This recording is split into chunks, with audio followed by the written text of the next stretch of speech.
श्री स्वामी समर्थ। नमस्कार मंडळी, स्वागत आहे तुमचे माझ्या यूट्यूब चॅनलवरती। आजचा दिवस तुम्हाला खूप छान सुखाचा आनंदाचा जाऊ हीच स्वामींच्या चरणी प्रार्थना करते आणि आज या नवीन व्हिडिओला सुरुवात करते। आज 26 डिसेंबरला मार्गशीर्ष महिन्यातील शेवटचा गुरुवार आहे। तसेच या शेवटच्या गुरुवारी या वर्षातील शेवटची सफला एकादशी आलेली आहे। यामुळे या मार्गशीर्ष महिन्यातील गुरुवारचं अतिशय महत्त्व हे वाढलेलं आहे। मार्गशीर्ष महिन्यातील गुरुवारी महालक्ष्मीची पूजा केली जाते।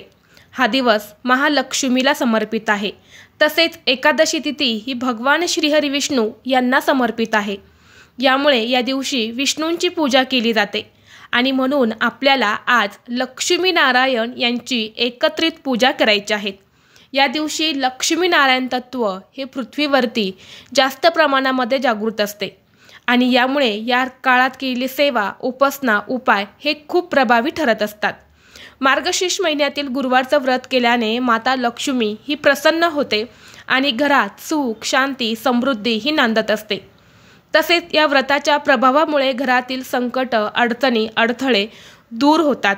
तसेच वर्षातील शेवटच्या सफला एकादशीचं व्रत केल्याने येणारं वर्ष हे आपल्याला सुखाचं, समाधानाचं आणि आनंदाचं जात असते। सफला एकादशी म्हणजेच इच्छापूर्ती एकादशी। या एकादशीला जर आपण व्रत करून मनोभावे विष्णूंची पूजा जर केली तर मनातील सर्व इच्छा, मनोकामना पूर्ण होतात आणि प्रत्येक कामात यश हे मिळत असतं। त्याचबरोबर आपल्या हातून घडलेली वाईट कर्म, पाप हे देखील नष्ट होतात आणि म्हणून ही सफला एकादशी अतिशय महत्त्वाची मानली जाते।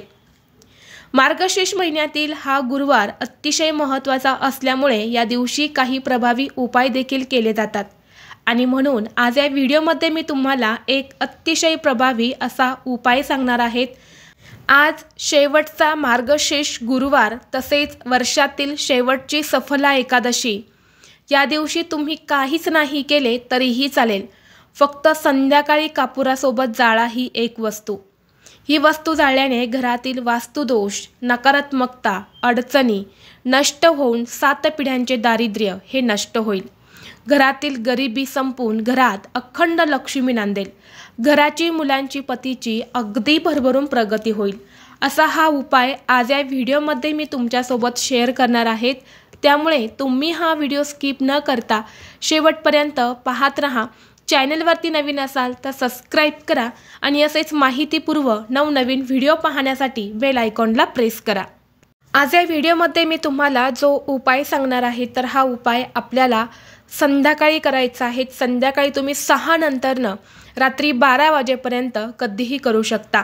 पण तुमच्याकडे अगदीच वेळ असेल, तुम्ही घरीच असेल तर हा उपाय तुम्ही सायंकाळी 6 वाजल्यापासून ते 9:30 वाजेपर्यंत करण्याचा जास्तीत जास्त प्रयत्न करा। कारण ही जी वेळ असते तर ही तिन्ही सांजेची वेळ असते। आपल्या घरामध्ये लक्ष्मी येण्याची वेळ असते आणि या वेळेला सकारात्मक लहरी ज्या असतात तर त्या खूप जास्त असतात आणि म्हणून या वेळेत जर आपण हा उपाय जर केला तर या उपायाचा आपल्याला खूप अधिक पटीने फळ प्राप्त होते। परंतु जर तुम्ही या वेळेत घरी नसेल, तुम्हाला शक्य नसेल तर काही हरकत नाही, तुम्ही 12 वाजेपर्यंत हा उपाय केला तरीसुद्धा चालेल। आता आज संध्याकाळी हा उपाय केल्याने आपल्याला कोणते फळ प्राप्त होते? जर आपण आज संध्याकाळी आपल्या घरात ही एक वस्तू जर जाळली तर घरातील वास्तुदोष हा दूर होतो आणि जर आपल्या घरात वास्तुदोष असेल तर आपल्या कुटुंबातील सदस्यांवरती त्याचा वाईट परिणाम जो आहे तर तो होत असतो। आपल्या कुटुंबाची प्रगती ही खुंटत चालत असते।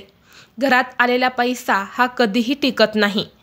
त्याचबरोबर घरात नकारात्मक शक्ती, अडचणी, अडथळे असेल तर ते देखील दूर होतात। कारण घरामध्ये कापूर जाळल्याने घरातील वातावरण हे सुगंधी राहते आणि कापुरामुळे घरातील नकारात्मक ऊर्जा ही नष्ट होते। त्याचबरोबर घरात सकारात्मक ऊर्जा ही प्रवेश करते। तसेच कापूर घरात जाळल्याने घरातील पितृदोष, वास्तुदोष हा देखील दूर होतो। त्याचबरोबर आपल्या कुटुंबाचं वाईट नजरेपासून संरक्षण जे आहे तर ते होत असते। जर आपल्या घरामध्ये सतत पैशांच्या अडचणी येत असेल, आलेला पैसा आपल्या घरामध्ये टिकत नसेल किंवा घरामध्ये सकाळ संध्याकाळ वाद विवाद क्लेश भांडणे होत असेल, घरामध्ये सतत आजारपण असेल, आलेला पैसा हा आजारपणामध्ये निघून जात असेल किंवा घरातल्या मुलांची प्रगती होत नसेल, मुलं खूप हट्टीपणा करतात, उद्धटपणासारखे वागतात, तर यासारख्या समस्या दूर होण्यासाठी हा उपाय अतिशय प्रभावी मानला जातो। जर घरामध्ये सुतक असेल तर हा उपाय तुम्हाला करता येणार नाही आणि मासिक धर्म असेल तर ती व्यक्ती सोडून इतर व्यक्तींनी हा उपाय घरामध्ये आज संध्याकाळी अवश्य करायचा आहे। जरी तुमच्या घरामध्ये मार्गशीर्ष गुरुवारचं व्रत केलं जात नसेल तरीही तुम्हाला हा उपाय करायचा आहे। आजच्या दिवशी ज्या पण घरामध्ये हा उपाय केला जाईल त्या घरामध्ये अखंड स्वरूपात लक्ष्मी ही वास करेल आणि त्या घरातील सर्व संकट अडथळे अडचणी या 100% दूर होतील। हा उपाय करण्यासाठी आपल्याला एक मातीची पंती जी असते तर ती घ्यायची आहेत किंवा तुमच्याकडे कापूर जाळीचं भांडं असेल तर ते देखील तुम्ही घेऊ शकता। सर्वप्रथम या भांड्यामध्ये आपल्याला थोडेसे तांदूळ टाकायचे आहेत। तांदूळ घेताना चांगले अखंड घ्या, कुठेही तुटलेले किंवा काळे पडलेले खराब असे तांदूळ घेऊ नका। थोडेसे अर्धे मूठ तुम्हाला तांदूळ जे आहे तर त्या भांड्यामध्ये टाकायचे आहेत। यानंतर काय करायचं आहे, एक वाटी घ्यायची आहे। वाटीमध्ये तुम्हाला थोडंसं शुद्ध गाईचं तूप टाकायचं आहे आणि त्या तुपामध्ये तुम्हाला 7 भीमसेनी कापराच्या वड्या टाकायच्या आहेत। भीमसेनी कापूर तुमच्याकडे नसेल तर जो कापूर तुम्ही देवघरामध्ये नेहमी वापरतात तो कापूर तुम्ही घेतला तरी सुद्धा चालेल। 7 भीमसेनी कापराच्या वड्या तुम्हाला तुपामध्ये भिजवायच्या आहेत आणि यानंतर तुम्हाला त्या तांदळावरती एक तुपात भिजवलेली भीमसेनी कापराची वडी ठेवायची आहेत। यानंतर तुम्हाला त्या कापरावरती 3 हिरवी वेलची ठेवायची आहेत। हिरवी वेलची घेताना चांगली घ्यायची आहेत, कुठेही खराब झालेली किंवा तुटलेली अशी घेऊ नका। अखंड 3 हिरवी वेलची तुम्हाला घ्यायची आहेत आणि त्यासोबत तुम्हाला 2 फुलाच्या अखंड लवंगा ज्या असतात तर त्या ठेवायच्या आहेत। हा कापूर आपल्याला आपल्या देवघरासमोरच प्रज्वलित करायचा आहे। यामुळे सर्वप्रथम देवघरामध्ये शुद्ध गाईच्या तुपाचा दिवा प्रज्वलित करून घ्यायचा आहे किंवा तेलाचा केला तरीही चालेल। धूप दीप अगरबत्ती लावायची आहेत, तुळशीपाशी दिवा लावायचा आहे आणि यानंतरच या उपायाला तुम्हाला सुरुवात करायची आहे। आता यानंतर तुम्हाला काय करायचं आहे, एक ताम्हण घ्यायचं आहे, जे पूजा करायचं ताट असतं तर ते तुम्हाला घ्यायचं आहे आणि त्यामध्ये तुम्हाला ही मातीची पंती किंवा कापूर जाळायचं भांडं ठेवायचं आहे, जेणेकरून हा कापूर आपण प्रज्वलित केल्यानंतरनं त्याचा चटका हा आपल्याला लागणार नाही। हा उपाय करत असताना घरातील सर्व सदस्य हे तुम्हाला देवघरासमोर बोलून घ्यायचे आहेत। यानंतर आपल्याला हा जो कापूर आहे तर हा प्रज्वलित करायचा आहे। कापूर प्रज्वलित केल्यानंतरनं तुम्हाला माता लक्ष्मीची जी कोणती आरती येते तर ती आरती तुम्हाला म्हणायची आहे आणि या वस्तूने म्हणजेच या भांड्यामध्ये असणाऱ्या कापुरासोबत लवंग वेलची याने तुम्हाला ही जी आरती आहे तर ही ओवाळायची आहे। एक कापराची वडी संपली की पुन्हा तुपामध्ये भिजवलेल्या ज्या बाकीच्या कापराच्या वड्या आहेत त्यातली एक वडी तुम्हाला पुन्हा त्या मातीच्या भांड्यामध्ये ठेवायची आहेत आणि संपूर्ण आरती जी आहे तर ती तुम्हाला करायची आहे।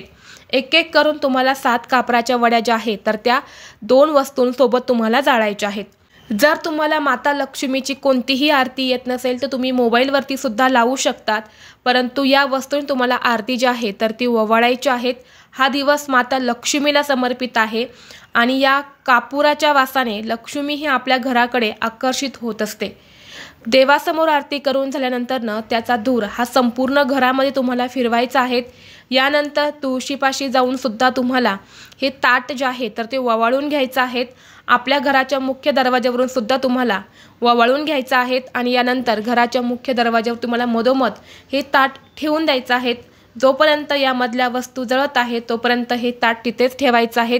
संपूर्ण कापराच्या वड्या आणि या वस्तू जळून झाल्यानंतरनं तुम्हाला काय करायचं आहे, त्यामध्ये ज्या काही अर्ध्या वस्तू शिल्लक असेल, तांदूळ असेल तर ते तुम्हाला एखाद्या झाडाच्या मुळापाशी टाकून द्यायचे आहेत किंवा तुम्ही डस्टबिनमध्ये टाकले तरी सुद्धा चालेल। तर अशा पद्धतीने हा उपाय जो आहे तर तुम्हाला करायचा आहे। तसेच तुमच्या घरातला एखादा व्यक्ती सतत मानसिक टेन्शनमध्ये असेल, सतत एखाद्या गोष्टीचा विचार करत असेल, भरपूर असं टेन्शन असेल नोकरीचं, उद्योग व्यवसायाचं, तर त्या व्यक्तीने सतत 11 दिवस एक कापराची वडी ही अंघोळीच्या पाण्यामध्ये टाकून अंघोळ करायची आहेत. कापराची वडी ही अंघोळीच्या पाण्यात टाकल्याने मानसिक ताणतणाव हा कमी होतो. तसेच घरामध्ये सतत आर्थिक अडचणी असेल, आलेला पैसा टिकत नसेल, सतत पैशांच्या अडचणी येत असेल, तर तुम्हाला आजपासून कंटिन्यू 11 दिवस तुमच्या घराच्या अग्नीय कोपऱ्यामध्ये 2 लवंग आणि 2 कापराच्या वड्या जाळायच्या आहेत. यामुळे घरातील आर्थिक अडचणी ज्या आहेत तर त्या दूर होतात. तसेच घरामध्ये सतत नवरा बायकोची भांडणं होत असेल तर तुम्हाला कंटिन्यू 11 दिवस नवरा आणि बायको या दोघांनी 2 कापराच्या वड्या आणि 2 लवंगा जाळून माता लक्ष्मीची आरती करायची आहे. यामुळे दोघांमधले वाद हे दूर होतात. व्हिडिओ तुम्हाला आवडला तर लाईक करा, चॅनेलवरती नवीन असाल तर सबस्क्राईब करा आणि हा व्हिडिओ आपल्या मित्रपरिवारासोबत शेअर करा. चला तर मग भेटू असंच पुढल्या एका नवीन व्हिडिओमध्ये. तोपर्यंत सर्वांना श्री स्वामी समर्थ.